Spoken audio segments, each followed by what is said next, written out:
LMS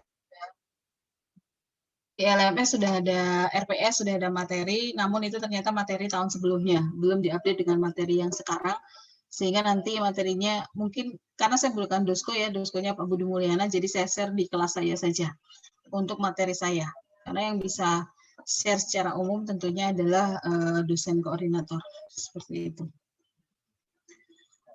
Baik, saya mulai dengan overview materi, jadi kita coba melihat materi apa saja yang akan kita bahas selama 14 kali pertemuan ke depan gitu ya, selama 14 kali pertemuan ke depan. Jadi sebelum ke sana kita coba melihat apa sih tujuan dari pembelajaran Akomda ini. Jadi setelah Anda menyelesaikan 14 kali pertemuan, diharapkan Anda mampu menjelaskan lingkungan akuntansi Pemda, kemudian prinsip-prinsip akuntansi, di mana prinsip akuntansi pemerintah ini sudah dibahas di Akompus. Kemudian Anda juga diharapkan bisa menjelaskan sistem akuntansi pemerintah daerah, kemudian menjelaskan dan mempraktekkan siklus akuntansi SKPD, ini lebih mudah daripada Akompus. Dan selama ini tipe soal Akomda itu juga lebih mudah daripada Akompus. Sebenarnya kemarin karena Pak Budi itu ada di Diploma 4 yang diminta menjadi dosko untuk Akomda namun saya melihat beliau lebih senior, jadi beliau berkenan untuk menjadi dosko walaupun ngajarnya cuma satu kelas gitu ya. Tapi beliau berkenan menjadi dosko untuk Akomda ini. Kemudian menjelaskan dan mempraktekkan siklus akuntansi PPKD. Nah, apa itu SKPD, apa itu PPKD? Kalau kita analogikan dengan Akompus, SKPD itu adalah satker, sementara PPKD itu adalah BUN. Jadi di sini Satuan Kerja Perangkat Daerah itu dinas-dinas yang ada di daerah, kemudian PPKD itu adalah BUD. Nah, kalau di akuntansi pemerintah pusat kita nggak sempat membahas terkait dengan laporan pemerintah pusat LKPP. Nah, di daerah ini kita nanti sampai menyusun laporan keuangan pemerintah daerah. Konsolidasi antara SKPD dengan PPKD. Itu sampai nanti ya. Nah, tambahan pembelajarannya adalah laporan keuangan pemerintah desa. Kalau di tahun sebelumnya, ini suplemen sifatnya ya, di tahun sebelumnya itu kita tambahkan laporan keuangan BLU.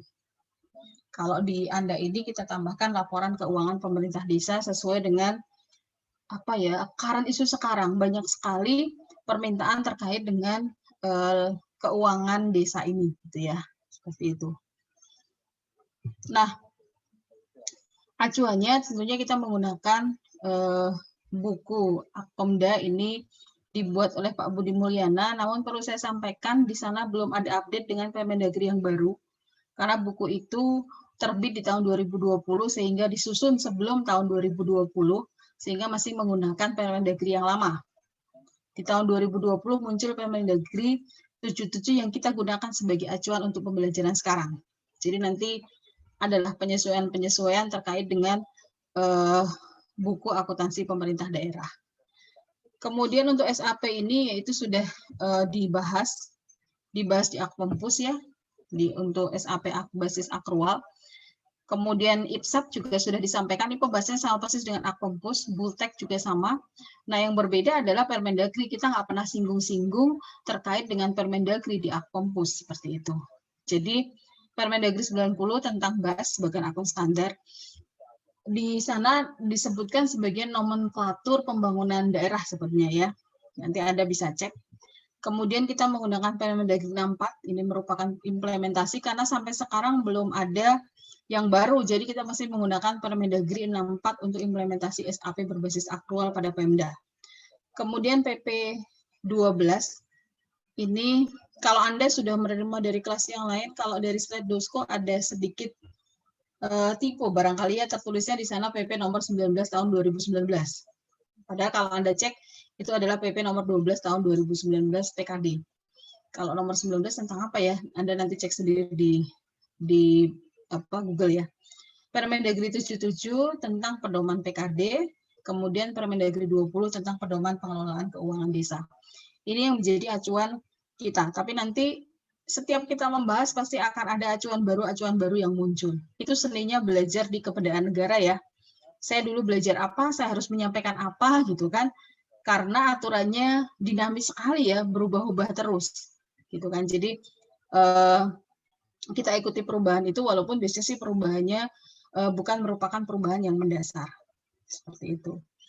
Kita masuk ke lebih rinci lagi, kita masuk ke masing-masing materi. Jadi sampai dengan UTS nanti kita akan selesaikan proses akuntansi untuk SKPD. Jadi hari ini kita belajar lingkungan akuntansi pemerintah daerah, siapa-siapa yang terlibat di dalamnya. Kemudian minggu depan kita belajar komponen laporan keuangan Pemda, ini seperti format-formatnya apa saja. Mirip sih dengan yang kita pelajari di Akpompus ya, itu mirip. Kemudian SAP dan kebijakan akuntansi serta SAPD. Gitu. Apa saja yang kemudian harus dimasukkan ke SAPD. Kita nggak bahas SAPD secara rinci tidak, karena SAPD masing-masing daerah itu berbeda-beda. Ditetapkan berdasarkan perda, peraturan daerah, gitu ya. Nah, di 45 ini merupakan pokok pembahasan kita. Kita mulai masuk ke siklus akuntansi SKPD. Kemudian latihan siklus akuntansi, kemudian kuis ya, karena ada syarat di RPS itu minimal 2 kali kuis, jadi 1 kali sebelum UTS dan 1 kali nanti sebelum UAS. Seperti itu. Nah, ini kuisnya tentang SKPD, lebih ke pendalaman materi sebenarnya ya, untuk persiapan Anda menghadapi UTS. Gitu.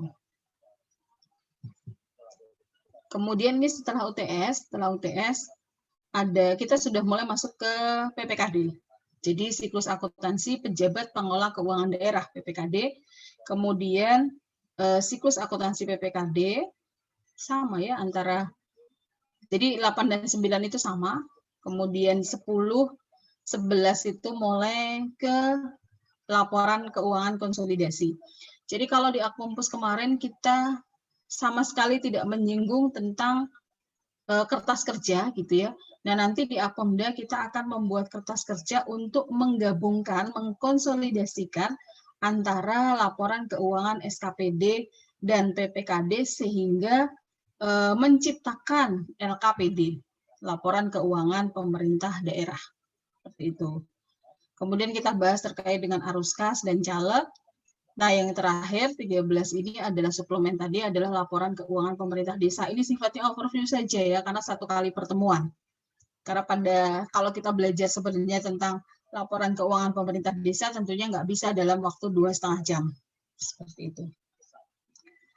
Nah, kita akhiri lagi dengan pemantapan, yaitu dalam bentuk kuis. Ini adalah siklus akuntansi untuk PPKD tentunya kuisnya.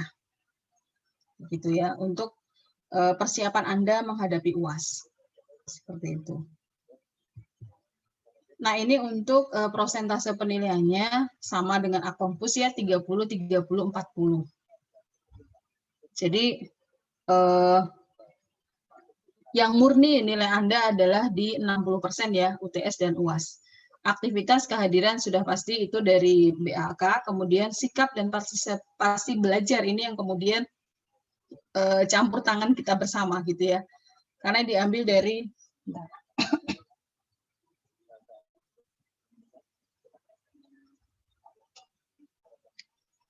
nilai untuk sikap partisipasi belajar ini dinilai dari proses belajar mengajar kita selama 14 kali pertemuan itu. Nah, di 2 kelas sebelumnya saya minta tolong kepada PIC, Mbak Justina dalam hal ini ya Mbak ya, Mbak Sari. Mbak Sandra apa Mbak Sari ya Mbak? Aku lupa. Sandra, Bu. Ke Mbak Sandra untuk mencatat. Saya juga kadang-kadang mencatat, cuman kalau lagi ngomong itu saya kadang-kadang lupa nggak menandai siapa-siapa yang kemudian aktif di dalam kelas.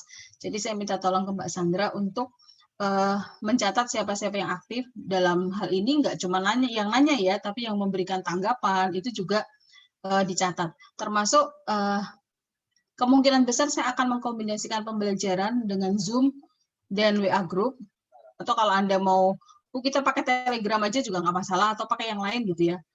Yang pasti kalau dirasa tidak harus di Zoom terus, kita mungkin 1 atau 1,5 jam di Zoom saja, kemudian kita lanjutkan dengan menggunakan media yang lain. Karena kita juga capek kalau misalnya 2,5 jam harus di Zoom. Cuma kalau sekiranya memang harus 2,5 jam, saya harus menjelaskan ya nggak masalah gitu ya. Setuju nggak gitu teman-teman? Atau Bu, saya maunya 2,5 jam aja di Zoom gitu. Tadi ada suara kayaknya. Gimana? Oke. Iya, karena kita juga melihat saudara-saudara kita yang sinyalnya agak susah ya. Bukan nggak bisa beli kuota, tapi memang sinyalnya susah daerahnya gitu ya. Nah, itu untuk partisipasi, saya meminta bantuan dari PIC untuk membantu saya mencatat ya siapa-siapa yang kemudian berpartisipasi selama proses pembelajaran. Kemudian berikutnya ada ujian harian, kuis, review test. Untuk kuis tadi jelas ya dua kali sebelum UTS dan sebelum UAS. Namun untuk ujian harian atau kuis harian ini biasanya saya bentuknya multiple choice, jadi biar angkanya langsung keluar gitu ya. Itu saya bisa laksanakan kapanpun, bisa jadi setiap pertemuan gitu ya. Biasanya saya menggunakan Gform ataupun menggunakan Quizy sekedar untuk mereview materi yang sudah saya sampaikan. Namanya juga review test ya.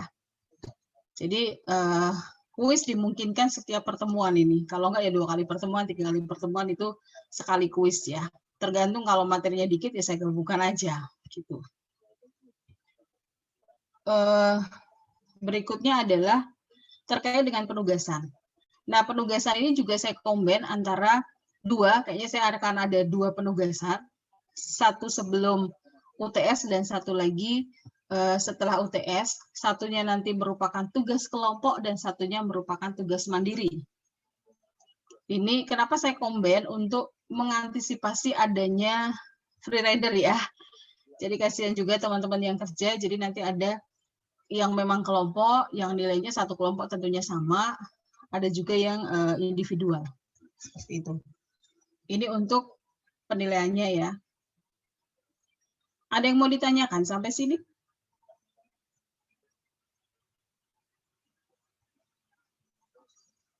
Aman, bisa difahami? Baik, untuk kuliah saya, santai ya ketika saya menjelaskan, Anda mau tanya langsung disela, nggak apa-apa gitu ya. Pada saat saya menjelaskan, Anda mau menyalahkan, boleh gitu ya. Jadi sifatnya kita diskusi aja. Jadi tidak harus menunggu saya menyampaikan, ada yang mau nanya gitu, nggak usah ya. Anda mau nanya, nanya aja. Nanti keburu lupa gitu kan.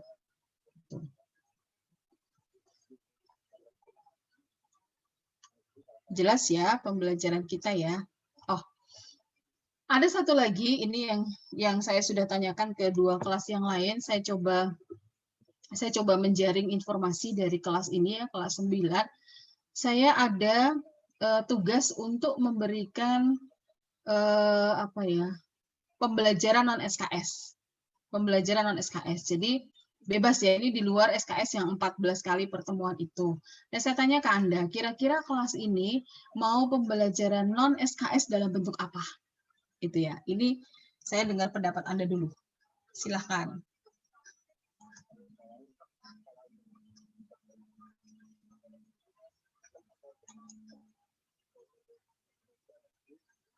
Silakan yang mau berpendapat.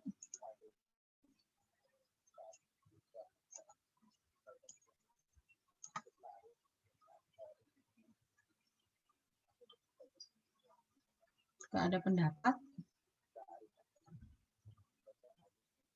silakan.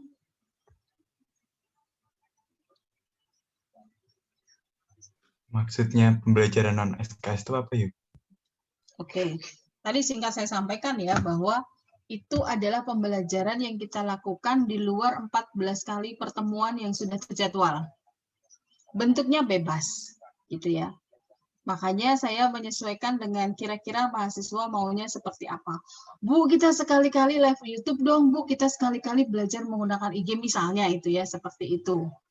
Jadi saya tanyakan ke kelas ini dulu, saya tidak menyampaikan ke Anda apa tadi pendapat dari kelas lain ya.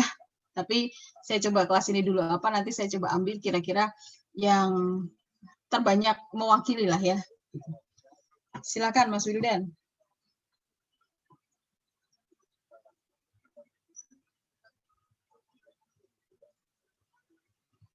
Ada masukan Mas Wildan? Mungkin tentir gitu. Tentir. Tentirnya pakai apa Mas?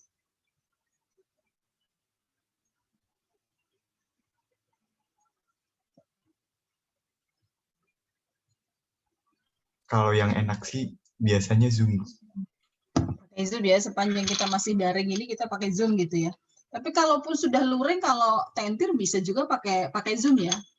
Misalnya malam-malam gitu kan, nggak mungkin kita ngumpul, siang Anda masih kuliah, jadi kita bisa menggunakan Zoom ya.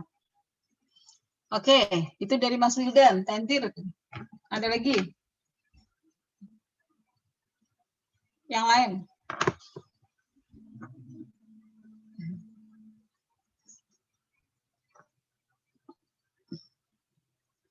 Pendapat yang lain?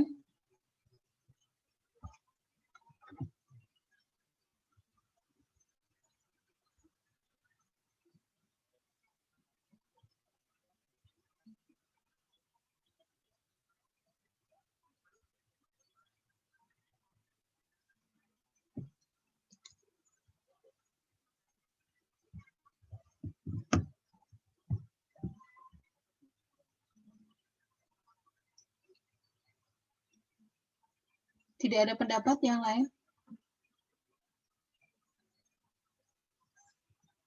Kalau sini Mungkin sama seperti Wildan, Bu, tentir juga. Sebelum Tentir UTS dan juga. UAS juga, Bu. Baik.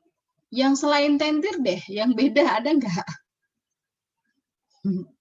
Pendapat yang berbeda. Ada nggak? Izin Bu, Ya, Mas Prima. kalau Discord gimana Bu?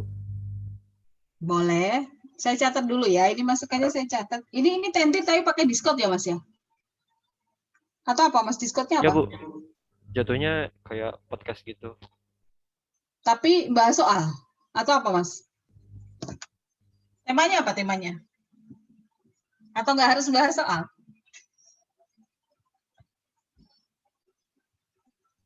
Mungkin sharing-sharing gitu kali. Oke, sharing-sharing menggunakan Discord atau ya ini kayak podcast ya. Oke.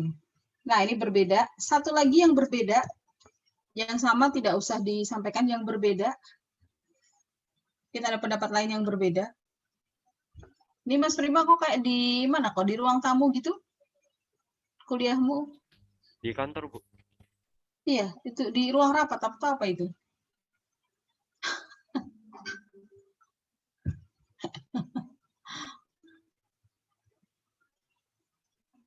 Jangan-jangan kok nggak tahu kok itu di ruang apa? Ini masih di ruang kerjanya gitu sih Bu. Oh, di ruang kerja. Satu pendapat lagi yang berbeda, silakan.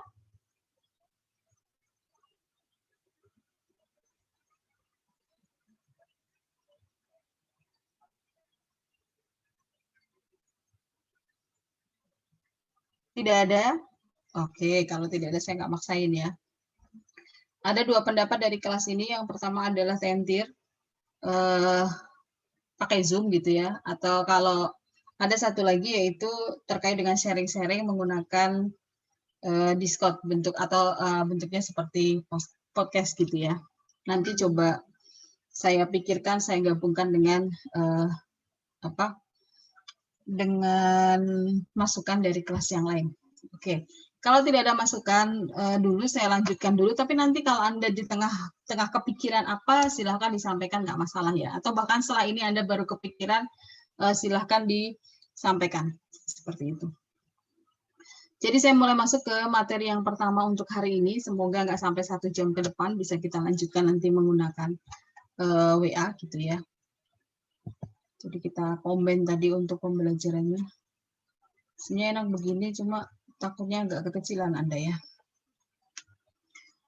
Baik, untuk lingkungan akuntansi Pemda. Apa saja yang kita pelajari di sini?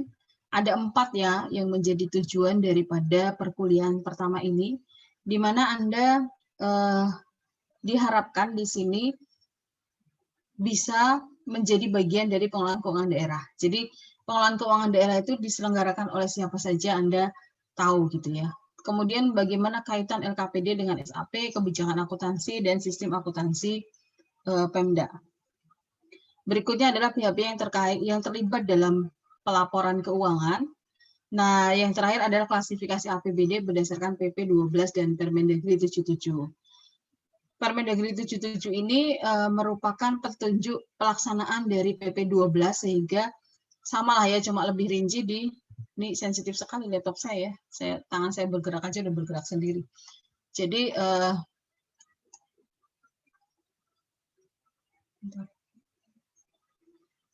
ini merupakan tadi petunjuk pelaksanaan dari PP12. Jadi di Permendagri tentunya lebih rinci lagi. Saran saya adalah Anda mempunyai dua-duanya, Anda bisa mendownload dua-duanya, PP12 dan Permendagri, sehingga itu bisa menjadi dasar Anda belajar. Seperti tadi saya sampaikan bahwa di bukunya belum mengadopsi dari PP12 dan Permendagri 77. Seperti itu. Jadi Anda belajar langsung dari sumbernya. Nah, saya masuk ke pengelolaan keuangan daerah. Ini kok di layar saya nggak mematikan ini kan ya.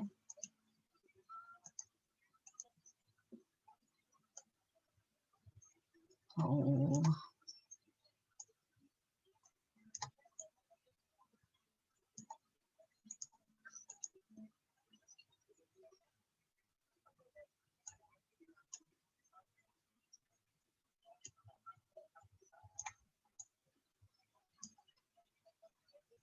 Ini kalau saya yang nge-share itu, saya nggak bisa mengatur menjadi itu ya.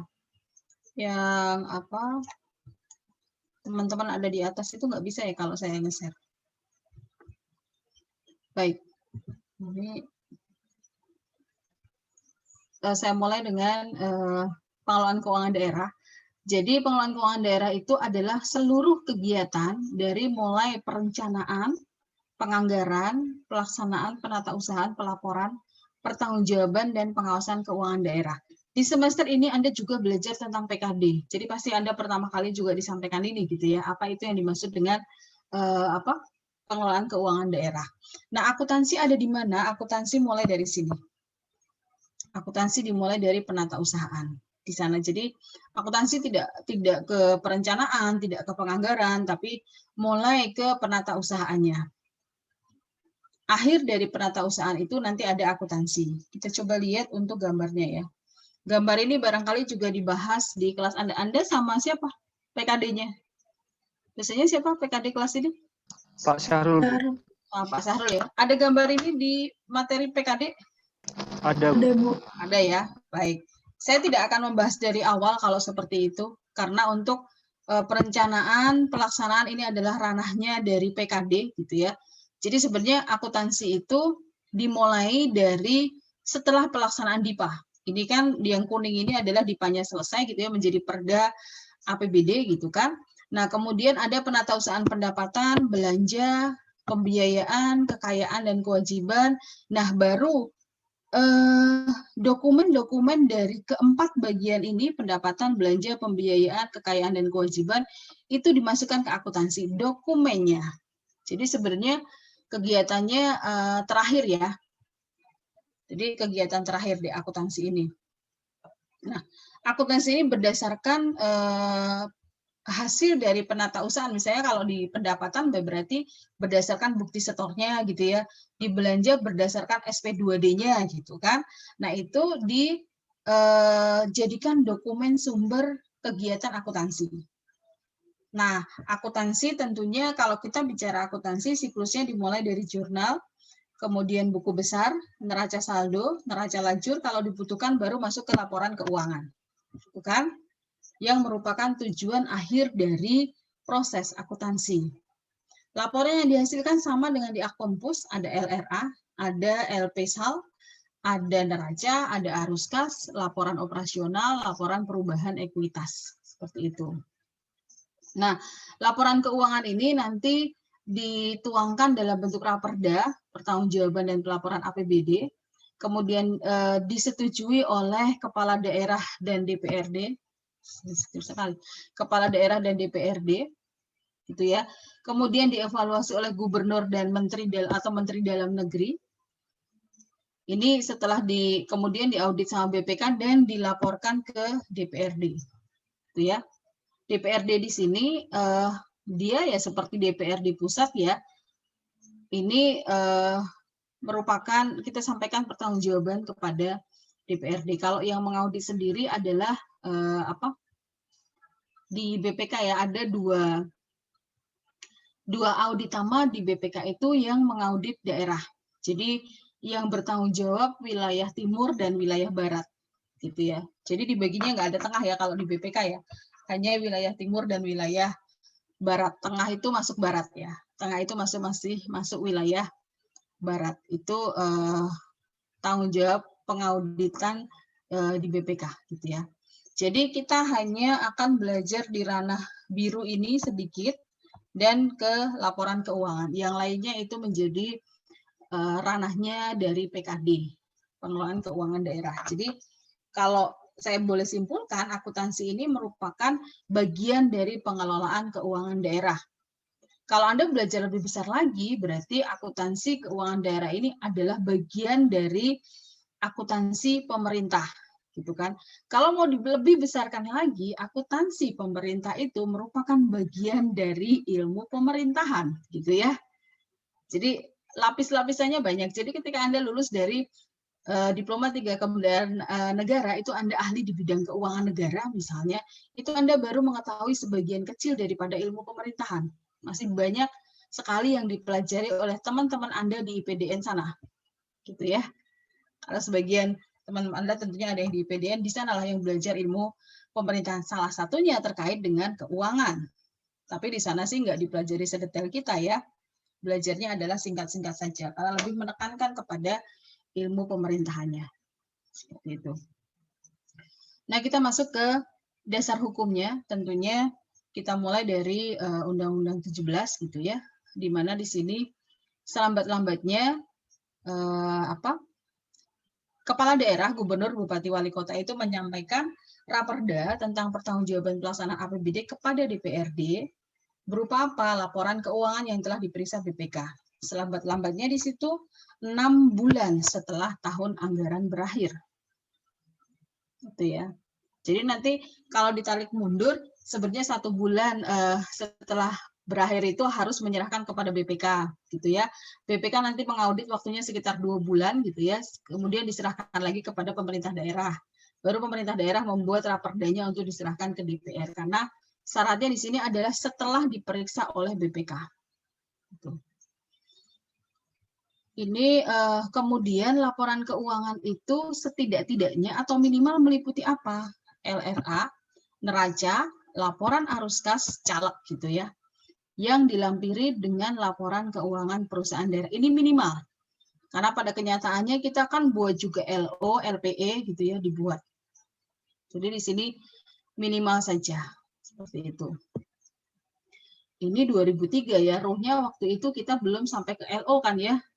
Di 2003 kita masih menggunakan PP 24 tahun 2005, cash to work accrual, belum ada LO di sana, jadi di undang-undangnya belum memunculkan LO, tapi kalimatnya di situ adalah setidak-tidaknya, jadi kalau ditambahkan ya nggak masalah, seperti itu. Kemudian, saya nggak baca semuanya ya, untuk yang bab 10 ini terkait dengan peralihan saja, jadi waktu itu selambat-lambatnya adalah 5 tahun dari ditetapkan, berarti 2015 itu harus menggunakan basis akrual gitu ya. Dan cash to work accrual yang merupakan lampiran 2 itu adalah digunakan pada masa peralihan saja dari 2010 ke 2015 sebenarnya. Itu. Saya nggak baca satu persatu ininya. Nah, masih di PP 71 ini sudah bicara tentang SAP. Jadi pemerintah menyusun SAP yang mengacu, SAP-nya di sini adalah sistem akuntansi pemerintah yang mengacu kepada standar akuntansi pemerintah. Karena kalau disingkat sama-sama SAP gitu ya. Nah, sistem akuntansi pemerintah pada pemerintah pusat diatur dengan PMK, sementara sistem akuntansi pemerintah daerah itu diatur dengan peraturan gubernur, bupati, wali kota di sini ya. Kalau yang pemerintah pusat kemarin menggunakan PMK.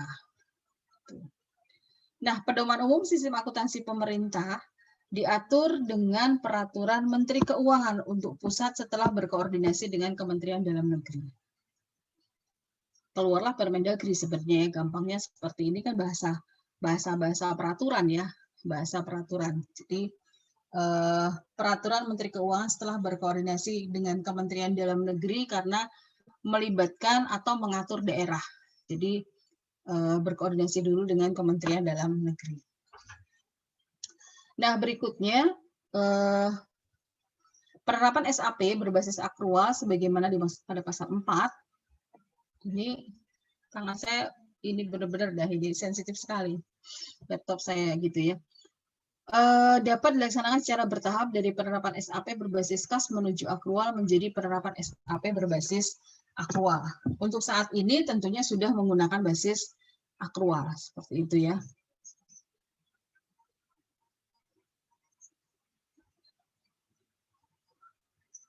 Sebentar ya. Sampai sini kalau ada mau ditanyakan dulu boleh ya? Izin bertanya, Bu. Ya, silakan. Bu, tadi kan LKPD itu kan ada LRA, LP, SAL, neraca, dan sebagainya. Nah, itu pertanyaan saya, SKPD sama PPKB itu masing-masing bikin sendiri lalu dikonsolidasikan atau bagaimana ya, Bu? Kemudian yang mengkonsolidasikan itu nanti siapa ya, Bu? Soalnya kan dari dua entitas tadi. Terus pertanyaan saya selanjutnya, di LKPD kan juga harus melampirkan laporan keuangan perusahaan daerah. Itu maksudnya BUMD atau apa ya, Bu? Makasih. Oke. Ada pertanyaan lain karena jawabannya ada di slide berikutnya gitu ya. Ada pertanyaan lain dulu atau langsung saya jawab? Saya loncat ke slide sedikit loncat biar lebih mudah. Jadi saya ke enggak kejauhan ini slide-nya sebentar.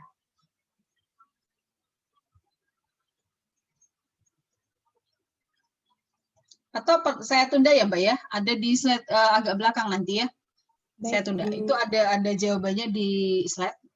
Ada pertanyaan yang lain? Yang lain? Biar nggak ngantuk nanya lah ya. Ntar ngantuk kalau nggak nanya.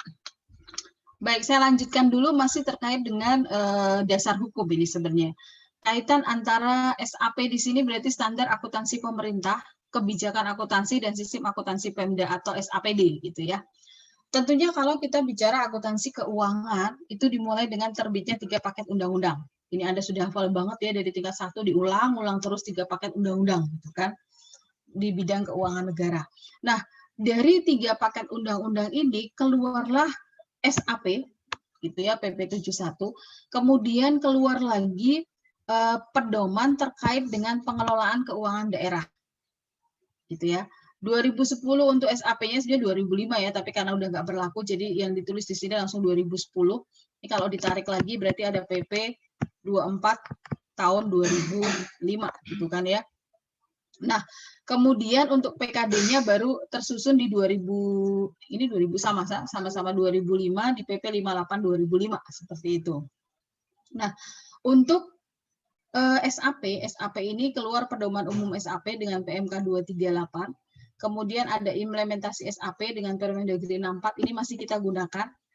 Kemudian kebijakan akuntansi dan sistem akuntansi ini disusun dengan Perda. Jadi masing-masing daerah bisa ada perbedaan gitu ya, ada perbedaan. Yang kita gunakan sorry. Ini yang berdasarkan Perda, saya mau pindah ke sini ya. Nah, untuk PKD-nya sendiri yang PP 58 2005 sudah tidak digunakan, sementara di bukunya Pak Budi masih menggunakan PP 58 gitu ya. Jadi kita sekarang sudah menggunakan PKD yang baru PP 12 2019. Untuk pedoman PKD-nya juga baru keluar di tahun 2020. Ini 2020 akhir Desember waktu itu kalau nggak salah gitu ya. Akhir 2020 sehingga untuk Permendagri 13 sudah tidak berlaku. Gitu ya. Kita sudah menggunakan Permendagri 77. Itu untuk dasar keuangannya. Jadi untuk yang 2013 ini belum ada penggantinya, jadi kita masih menggunakan Permendagri 64. Ini sedang digodok sebenarnya sih ya, tapi belum muncul gitu ya. Jadi walaupun di sini aturannya adalah sudah PP-nya 2019, pedoman PKD-nya 2020, tapi implementasi SAP-nya masih di tahun 2013. Karena nggak banyak perubahan sebenarnya kalau di akuntansinya ya. Di pengelolaan keuangannya yang lumayan banyak perubahannya. Karena 2013 tentunya sudah menggunakan akrual. Oke. Ini slide Akpompus kalau saya nggak salah lihat ya, karena persis banget kayaknya bentuknya gitu ya. Jadi SAP, Standar Akuntansi Keuangan, ini merupakan prinsip akuntansi yang diterapkan dalam menyusun dan menyajikan laporan keuangan. SAP itu terdiri dari pernyataan standar akuntansi keuangan, interpretasi pernyataan standar akuntansi keuangan, buletin teknis dilengkapi dengan kerangka konseptual. Ada kalimat di sini, apabila terjadi pertentangan antara PSAP dan kerangka konseptual, maka PSAP yang diunggulkan. Kenapa? Ada yang bisa jawab? Ini pernah di Akpompus. Kenapa kok PSAP yang diunggulkan? Silahkan yang mau berpendapat. Tidak ada kesalahan pada saat belajar ya. Kita sama-sama belajar.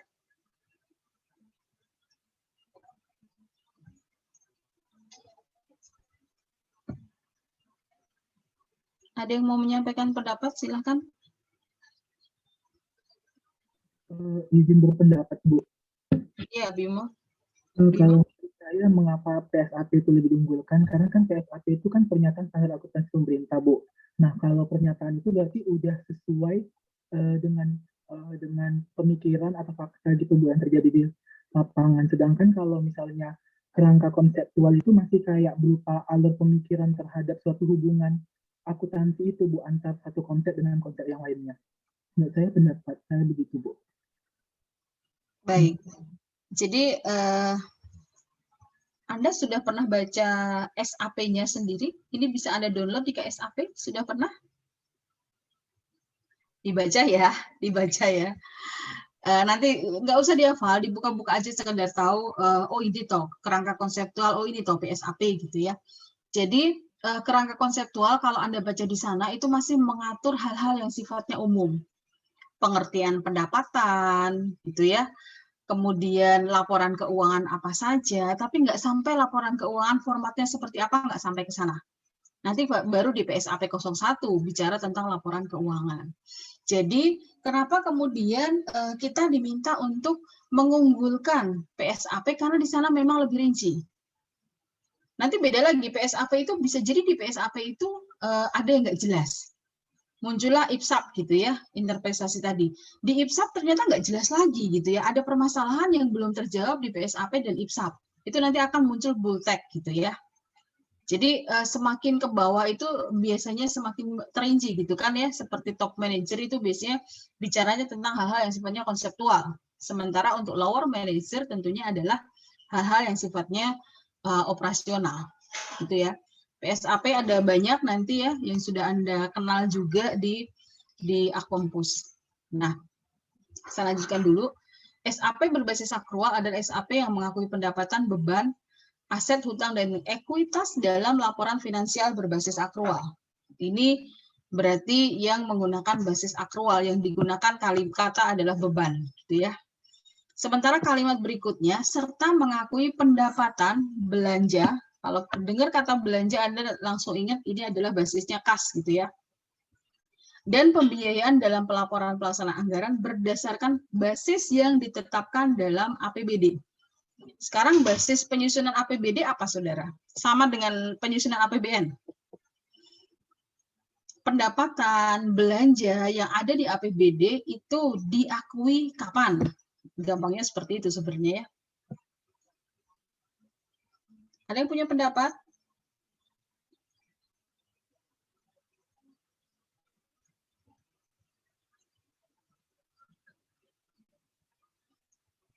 Nggak jelas pertanyaan saya? Jadi pengakuannya untuk pendapatan dan belanja kan ya pada saat kasnya sudah diterima atau kasnya sudah dikeluarkan. Artinya itu adalah menggunakan basis kas. Gitu ya. Nah, walaupun dikatakan di SAP kita menggunakan basis akrual, tapi untuk pertanggungjawaban APBD itu masih menggunakan dasar kas yang tertuang di dalam LRA, gitu ya, LRA PBD, gitu kan? Itu masih menggunakan dasar kas, sama seperti kemarin kita belajar LRA juga masih menggunakan dasar kas. Kemudian kebijakan akuntansi ini merupakan prinsip, dasar, konvensi, aturan, praktek spesifik yang dipilih oleh suatu entitas pelaporan dan dalam penyusunan dan penyajian laporan keuangan. Ini disusun oleh daerah masing-masing, gitu ya. Karena memungkinkan pengakuan daerah A dengan daerah B berbeda. Misalnya pengakuan pendapatan daerah A menggunakan pendekatan kewajiban, daerah B menggunakan pendekatan pendapatan.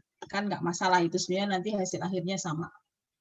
Nah, setelah kebijakan akuntansi tentunya turun ke sistem akuntansi pemerintah daerah, ke SAPD ya. Ini merupakan, kalau kita bicara sistem, berarti dia adalah rangkaian prosedur, rangkaian sistematik dari prosedur, dari mulai penyelenggara, peralatan, siapa yang bertanggung jawab terhadap dokumen tersebut, dokumennya apa saja gitu ya, itu yang diatur di dalam SAPD. Nanti kapan-kapan kita coba bedah SAPD suatu daerah gitu ya. SAPD suatu daerah, kita coba lihat isinya apa nanti. Ini pengantar dulu. Nah, untuk DPP 71 yang Anda pelajari yang ini saja sekarang ya. Yang atas gitu ya, yang basisnya akrual gitu ya. SAP berbasis akrual atau lampiran satu saja gitu ya. Karena kalau untuk yang bawah ini digunakan masa transisi, kita sudah bukan di masa transisi lagi. Gitu. Nah, untuk SAP sendiri saya nggak akan baca satu-satu karena ini persis sekali dengan yang sudah Anda kenal di Akompus gitu ya. Ini ada beberapa yang belum ada nomornya, nanti Anda bisa cek di KSAP, nomor berapa ini PMK-nya gitu ya. PMK-nya nomor berapa, bisa Anda cek di www.ksap.org gitu ya. Kemudian ada IPSAP dan buletin teknis. Gitu. IPSAP-nya ada 01, 2, 3, 4. Ini yang kita gunakan ya, yang kita gunakan. IPSAP sebenarnya ada banyak, tapi yang kita gunakan ini lebih ke tentang valuta asing, bagaimana pelaporan kalau kita menggunakan valuta asing, kemudian bagaimana pengakuan pendapatan diterima pada pada RKUN ataupun daerah dalam hal ini, kemudian penerimaan pembiayaan pada RKUN atau daerah, RKUD ya, kemudian tentang perubahan kebijakan akuntansi dan koreksi kesalahan. Ini nggak akan saya bahas di sini, tapi nanti langsung dibahasnya, dimasukkan ke dalam masing-masing pembahasan kita. Cuma memang sistematika pembahasannya agak berbeda ya. Kalau Anda ingat kemarin di Akompus kan pembahasannya, hari ini membahas kas, besok membahas persediaan gitu ya. Kalau di Akomda ini kita langsung 2 kali pertemuan bisa selesai karena memang tidak terlalu banyak sih ya, tidak terlalu banyak tadinya. Oke. Nah, untuk bulteknya ini ya ada 24 bultek dan beberapa bultek sudah diganti. Ini juga sudah Anda pernah lihat slide ini di Akompus seperti itu. Jadi ada berapa nih yang diganti? Ada 5 yang sudah diganti dan yang lain pun nanti kemungkinan akan disesuaikan. Karena di KSAP terus setiap rutin akan mengkaji ini semuanya apakah masih relevan dengan praktek atau tidak. Kalau sudah tidak relevan akan didiskusikan, dibahas lagi mana-mana yang kemudian perlu disesuaikan sehingga nanti muncul bultek yang baru. Seperti itu. Mungkin ada pertanyaan, Bu, kenapa sih kalau ada perubahan, kenapa nggak SAP-nya aja yang diubah gitu ya? Kenapa nggak PP 71-nya aja diubah? Kan bisa, dulu PP 224 diubah menjadi PP 71. Kenapa kita nggak mengubah PP-nya? Udah banyak nih perubahannya, gitu ya. Kalau ada pertanyaan seperti itu, apa kemudian kira-kira jawaban yang bisa Anda berikan? Ini nggak ada di teori ya, logika. Apa kira-kira kenapa saudara? Oke, kok kita nggak merubah PP gitu? Mbak Citra di kantor kayaknya suaranya. Silakan, Mbak. Mungkin ini Bu, kalau misalkan merubah PP atau yang di atas itu nanti bakal merubah semuanya di buatan teknisnya nih Bu. Karena ini dirubahnya lebih dikit kan dari yang masih ditahan gitu Bu. Jadi kalau misalkan merubah yang di atasnya, otomatis yang bawahnya juga bakal berubah. Oke, berubahnya kan masih per kasus ya, berubahnya per kasus. Sementara kalau kita merubah keseluruhannya, effort merubah PP sampai presiden ya. Perjalanannya panjang gitu ya. Kalau merubah bultek ini hanya per bultek saja, nggak sampai ke SAP-nya berubah, ini cukup dengan PMK. Jadi Anda nanti lihat bultek 18 Itu nanti pasti munculnya PMK berapa, Bultek 16 itu PMK berapa. Jadi cukup sampai PMK. Jadi lebih mudah ya, karena KSAP juga di bawah Kementerian Keuangan, jadi untuk membuat PMK prosesnya menjadi lebih mudah. Jadi kita lebih melihat ke cost and benefit-nya ya. Cost and benefit-nya. Kecuali memang berubah semua seperti kas menjadi Akrua, berarti memang seluruh PP-nya berubah. Nah, itu baru PP-nya yang diubah. Itu ya. Nah, ini sudah mulai masuk ke pertanyaan Mbak Kamila ya tadi ya. Nah, ini adalah untuk struktur pengelola keuangan daerah. Sama halnya dengan di pusat, sebenarnya penguasa, ini bahasa saya ya, pemegang kekuasaan itu adalah penguasa dari pengelolaan keuangan daerah adalah kepala daerah. Kalau di pusat adalah presiden, seperti itu kan. Kemudian, tapi tentunya kepala daerah ataupun presiden tidak bisa menjalankan tugas ini sendiri, diwakilkan ke bawahnya. Kalau di pusat, presiden mewakilkan kepada Menteri Keuangan. Gitu kan ya. Nah, kalau di daerah, kepala daerah ini mendelegasikan kepada sekretaris daerah, sekda ya, sebagai koordinator dari PKD. Nah, untuk PKD sendiri ada SKPD. SKPD ini adalah satker, dinas-dinas ya, dinas tenaga kerja, dinas sosial, dan seterusnya, banyak sekali dinasnya. Kemudian PPKD, ini adalah pejabat pengelola keuangan daerah, atau BUD. Kalau di pusat, ini Satker, ini Kementerian Lembaga, KL, ini adalah Kementerian Keuangan. Kenapa saya sebut Kementerian Keuangan? Karena di sini Kementerian Keuangan sebagai KL dan Kementerian Keuangan sebagai BUN. Kebanyakan ya, BUN. Nah, PPKD ini juga sebagai SKPD dan juga sebagai BUD. Laporan yang dibuat tentunya ya, dia sebagai SKPD membuat laporan SKPD, tapi dia sebagai BUD itu juga melakukan konsolidasi LKPD-nya. Itu tadi kan ya Mbak pertanyaannya ya. Nah, kita coba telusuri lagi ke semakin bawah. Untuk SKPD. SKPD itu pengguna anggaran, ini juga kepala kantor itu nggak melaksanakan sendiri biasanya ya, itu ada KPA, kuasa pengguna anggaran. Kemudian KPA juga diturunkan lagi ke PPK di sini bukan pejabat pembuat komitmen, tetapi pejabat pengelola keuangan. Pejabat pengelola keuangan SKPD, ini yang menyelenggarakan akuntansi. Nah, yang mengerjakan kegiatan itu adalah PPTK, pejabat pelaksana teknik kegiatan ini dinas-dinas lainnya. Gitu ya. Nah, kemudian ada bendahara. Bendahara, kemudian di sini ada pengurus barang. Ini kalau dilihat dari SKPD. Nah, PPKD-nya tadi dia sebagai SKPD yang mengurusi dirinya sendiri, tetapi dia juga sebagai bendahara umum daerah. Gitu ya, dia menyelenggarakan 2 akuntansi SKPKD.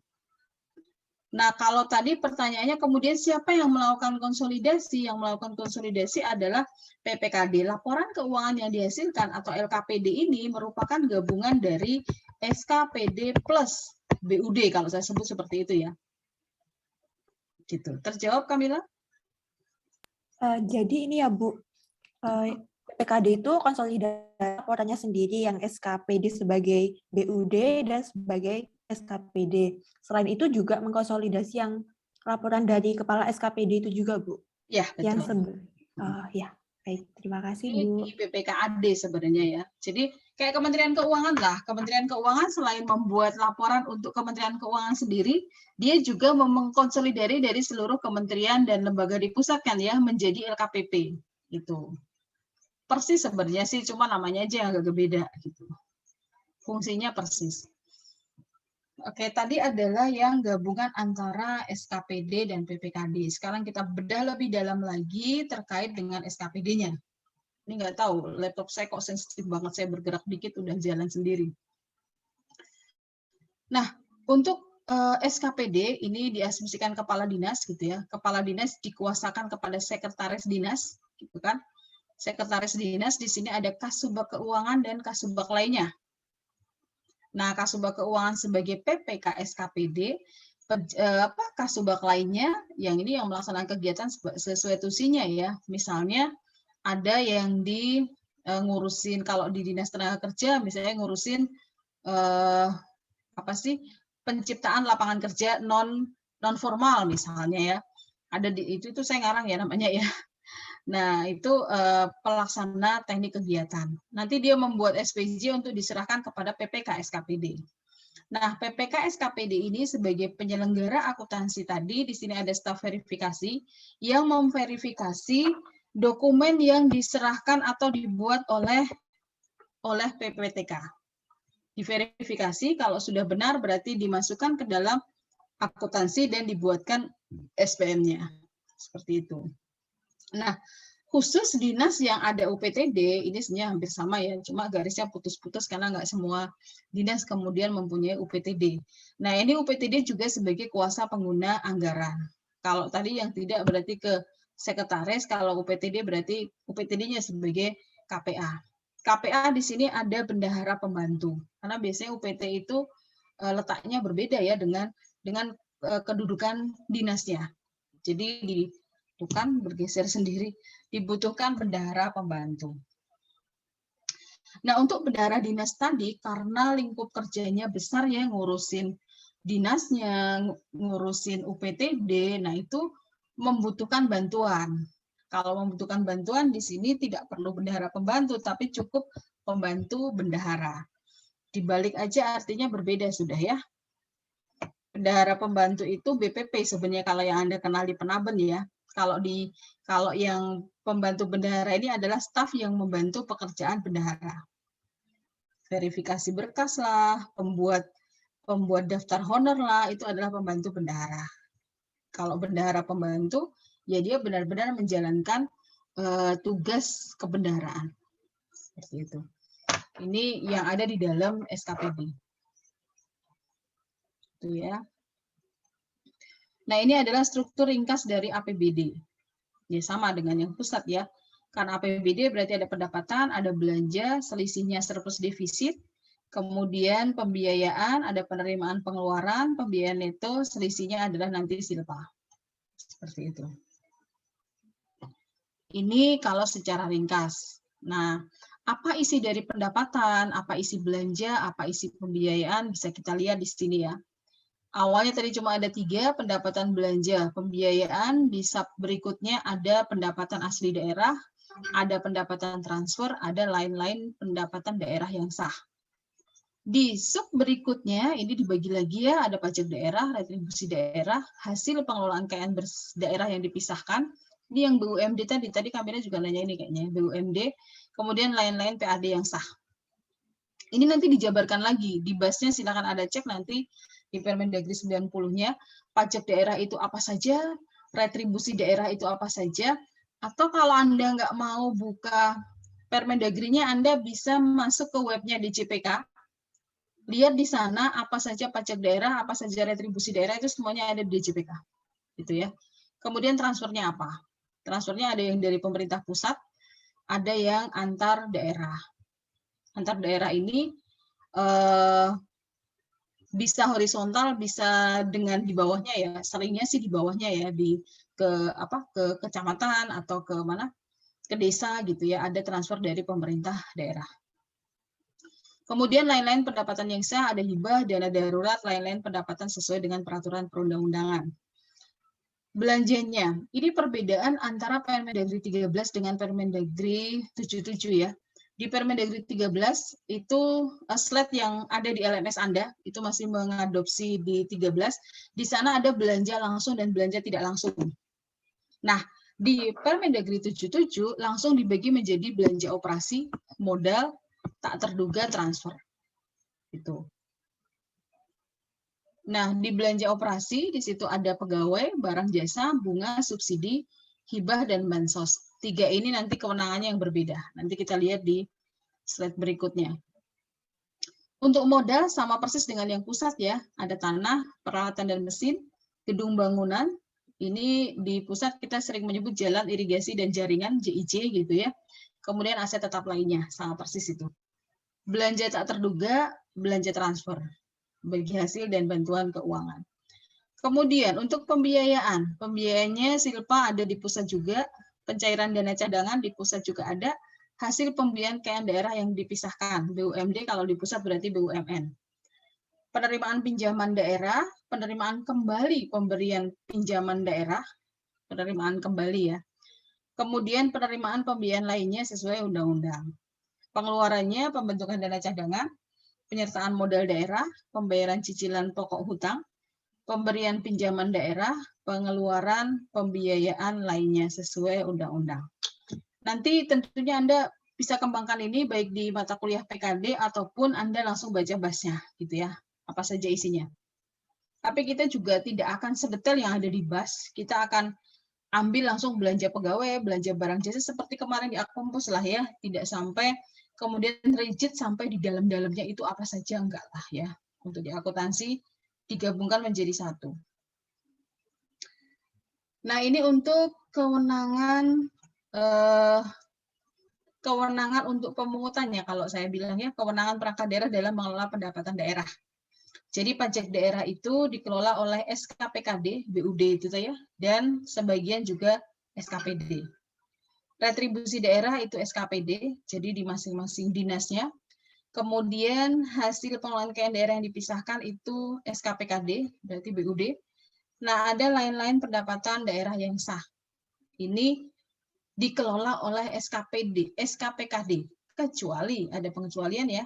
Hal-hal terkait pajak dan retribusi tetap dikelola oleh bendahara penerimaan di SKPD terkait.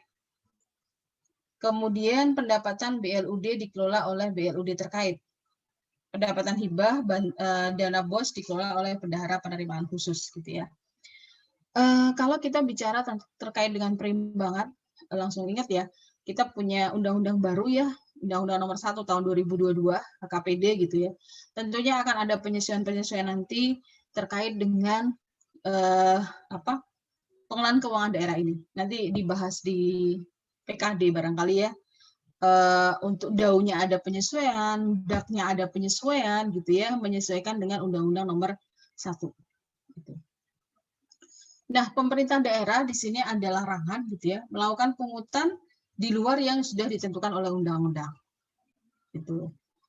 Nah, kalau berikutnya adalah melakukan pungutan yang menyebabkan ekonomi biaya tinggi, menghambat mobilitas penduduk, lalu lintas barang dan jasa antar daerah, dan kegiatan ekspor impor yang merupakan program strategis nasional. Karena kalau program strategis nasional ini tentunya pengaturannya masih tersentral di pusat. Itu ya.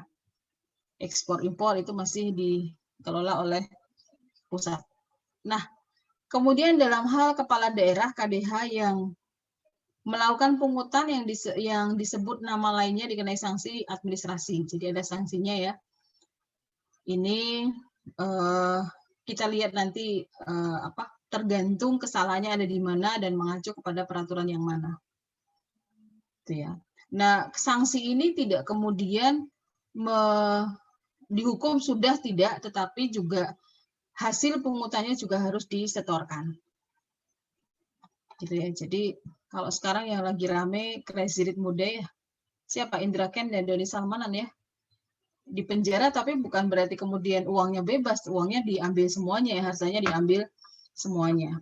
Ini makanya kita harus berhati-hati, jangan kemudian mudah terpengaruh dengan kemilauannya dunia gitu ya. Cepat banget memang ya. Itulah era digital ya. Kita kadang nggak sadar dipengaruhi untuk ke arah sana, padahal itu ternyata untuk pencucian uang. Ya, kita nggak tahu ya itu ya. Silakan itu dibahas oleh yang memang